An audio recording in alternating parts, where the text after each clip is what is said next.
Why MAF training is so effective, what you've missed, and why would anyone want to use this method to run fast? So what is MAF training anyways?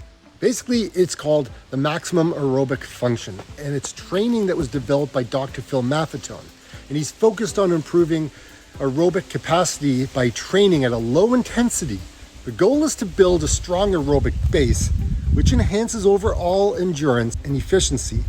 The key component of the MAF training is MAF heart rate, and it's calculated as follows. MAF heart rate equals 180 minus your age. Now, adjustments can be made based on your health and fitness levels, and I'll talk about that a little later in today's video. But first, why is MAF training so effective? Now, there are a few myths that we should debunk and talk about before we go further. Myth number one, MAF training is only for beginners. Look, reality is, while it's great for beginners, experienced athletes can also benefit from improving their aerobic efficiency and endurance, which supports better performance at higher intensities. Myth number two, training is too easy to be effective. Look, the reality is, although it feels easy, it requires discipline to stay within the target heart rate. Over time, athletes are going to see significant improvements in pace at the same heart rate, indicating enhanced aerobic capacity. Myth number three, you don't get faster with MAF training. The reality is, initially progress may seem slow, but over time, athletes notice faster paces at the same low heart rate, translating to better performance in races and high-intensity efforts. Myth number four, MAF training ignores anaerobic fitness. The reality is, MAF training builds the aerobic base necessary for effective anaerobic training later on. Once a solid base is established, integrating anaerobic workouts can be more effective and less likely to lead to injury. Myth number five, MAF training is boring. Okay, it can be. However, training at low intensity allows for more enjoyable, varied running for athletes and runners. Runners can enjoy longer runs without the excessive fatigue, explore new routes, integrate cross-training activities. So how do you implement MAF training? Well, the first thing that you need to do is to determine what your MAF heart rate is. So to calculate it, the formula is 180 minus your age, adjust based on fitness status. Okay, so here's the thing.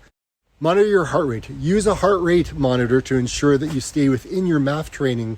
Now, you're going to have to be patient. Aerobic improvement takes time, but you're going to have to be consistent, patient, and track your progress through regular MAF tests. For example, running at a MAF heart rate on a track, a route that you have done before for a MAF test, and noting what your pace is. Number four, mix up your training. Incorporate varied workouts such as different terrains, long runs, cross training.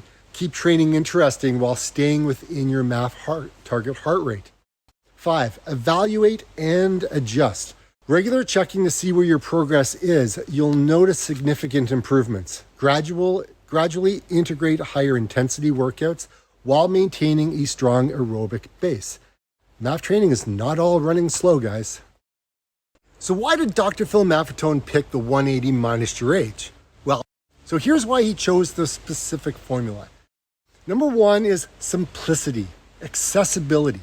The format is straightforward. It's easy for anyone to calculate without needing specialized equipment or complex testing. It's accessible in a wide range of individuals to adopt the Maffetone method. Number two, it's individualized, right? The formula adjusts for age, and it recognizes cardiovascular efficiency and heart rate generally decline with age. So this age adjustment helps tailor the training intensity to adjust to the individual's psychological state. Years of observation. So Dr. Phil Maffetone developed the formula based on years of observing athletes and their training responses. He found that the 180 minus your age provided a reliable heart rate that allowed individuals to train aerobically without overstressing the body. And number four, the balance between training intensity and recovery. The MAF heart rate aims to keep athletes in an optimal aerobic zone, promoting fat burning and aerobic development while minimizing the risk of overtraining and injury. By staying at or below this heart rate, athletes can train consistently and recover more effectively. Now, you can fine-tune the formula, like Dr. Maffetone talks about, providing guidelines for adjusting the MAF heart rate based on an individual's fitness level, health status, and their training history.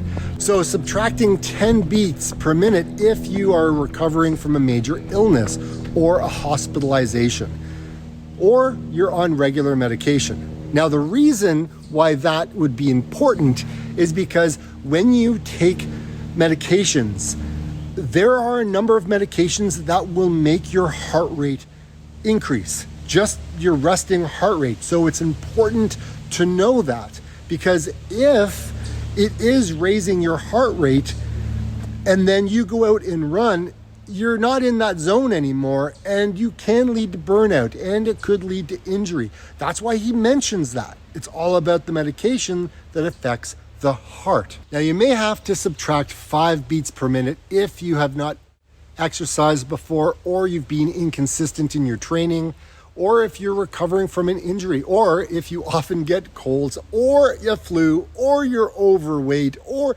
there's a number of those. Now, you can keep the standard calculation 180 minus your age if you've been training consistently for up to 2 years without any significant problems. Now, you may have to add 5 beats if you have been training for more than 2 years without any injuries, and you are making progress in competition without injury. However, what I would say based on my experiences, I've actually added 5 beats on in the past, and I do even now, because I am seeing overall improvements. Look, the 180 minus your age isn't the end all and be all. It is a way to kind of keep you out of the injury box. So keep that in mind. Well, it helps with building your aerobic base. MAF training emphasizes low intensity running to enhance the aerobic system. And this leads to increased fat burning, improved mitochondrial density, and better endurance. Reduced injury risk. Running at low heart rate intensities puts less stress on the muscles and joints, reducing the risk of injury and allowing more consistent training. And since that is a problem that most runners face at some point in their training, this is a good thing. I know it is for me, and I know it's helped. Number 3, it helps burn fat.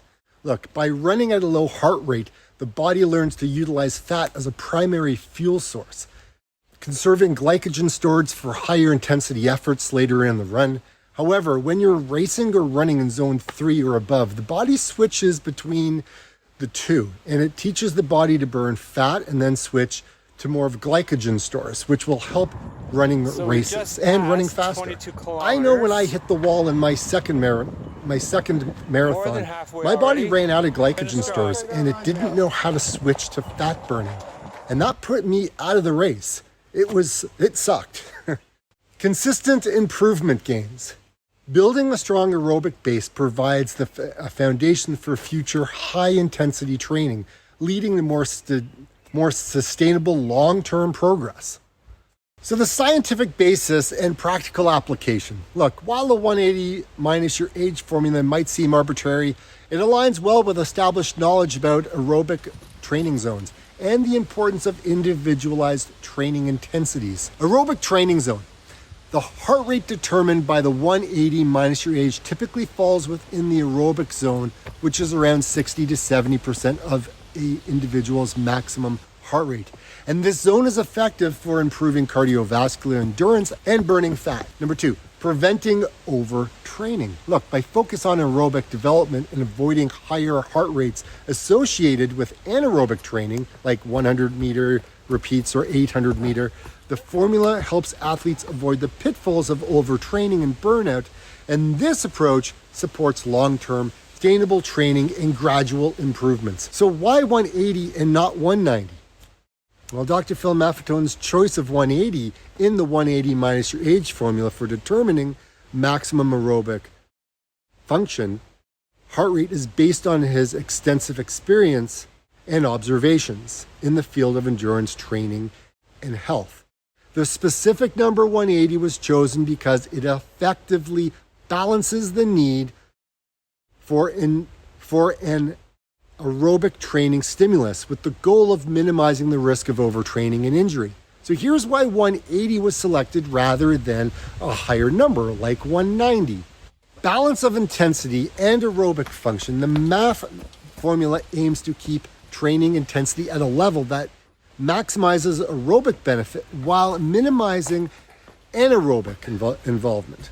So Dr. Phil Maffetone also mentions that the Maffetone found that 180 minus your age generally resulted in a heart rate that kept athletes in an optimal aerobic zone, promoting endurance and fat burning without overstressing the cardiovascular system. Minimizing overtraining risk by using 180 as the base number, and the formula tends to produce a heart rate that prevents athletes from training too hard. Training above this heart rate can lead to anaerobic dominance, which might increase the risk of overtraining, injury, and burnout. A higher base number like 190 could push athletes into a higher intensity zone more frequently, negating the benefits of constant aerobic training. Dr. Maffetone worked with a wide range of athletes over many years, and through his observations, he found that heart rate calculation using 180 minus your age allowed for sustained improvements in aerobic capacity, performance, overall health, fat burning. And this data supported the use of 180 as a reliable starting point. It's a starting point. It's not an end result. It's a starting point. So for all of you guys who kind of come down on the Maffetone method and kind of beat it into the ground, look, it works, but it is a starting point. Don't let it dictate your whole entire life. Psychological considerations, aerobic versus anaerobic training. The anaerobic zone is typically defined as 60 to 70% of an individual's maximum heart rate. For many people, the heart rate calculated using 180 minus the age falls within the range, ensuring that training remains predominantly aerobic. A higher base number like 180 might push the calculated heart rate closer to the anaerobic threshold, reducing the aerobic training effect. Heart rate reserve and maximum heart rate. The formula designed to cater to the general population's variability in maximum heart rate and heart rate reserve using 180 as the base number helps ensure that the calculated heart rate is realistic for most individuals, but not everybody, for maintaining the aerobic training zones. Practical implementation and adjustments. Dr. Phil Maffetone's approach includes guidelines for adjusting the MAF heart rate based on an individual's factors such as their health status, fitness level, and training history. This allows for more personalized modifications that can fine-tune the heart rate to better suit each individual's needs. The base number of 180 provides a solid starting point with adjustments, ensuring it remains appropriate across different populations. Look, if you want a real life example, I just have to point towards what I did in 2020 and what I'm doing right now. I would not be here. I would not have been pacing a buddy of mine for his 100 miler.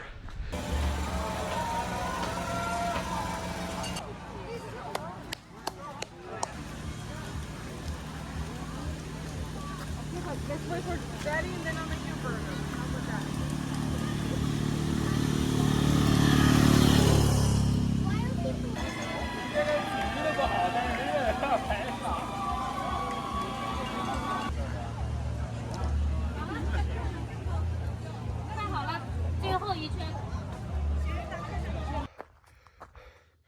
$10K mark of our 100-miler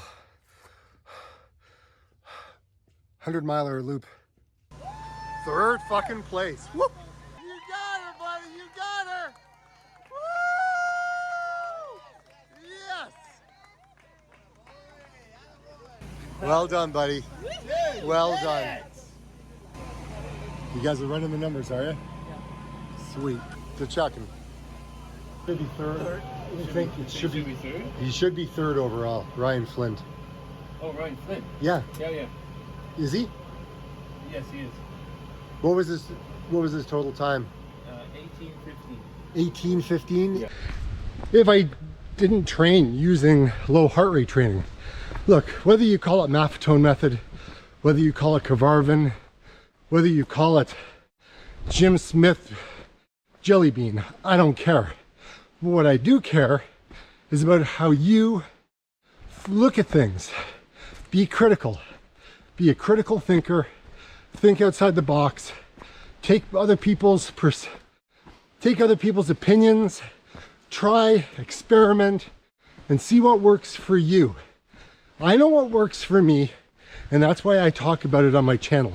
That's why I share what I share. And whether you disagree with me, I'm okay with that. That's cool, because I know my fitness level, you know your fitness level, and you are having a different experience than I am.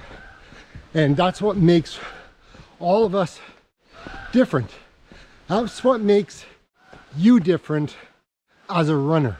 And that's why it's important to kind of figure these things out, because really, who's going to tell you how you feel, how you should do things?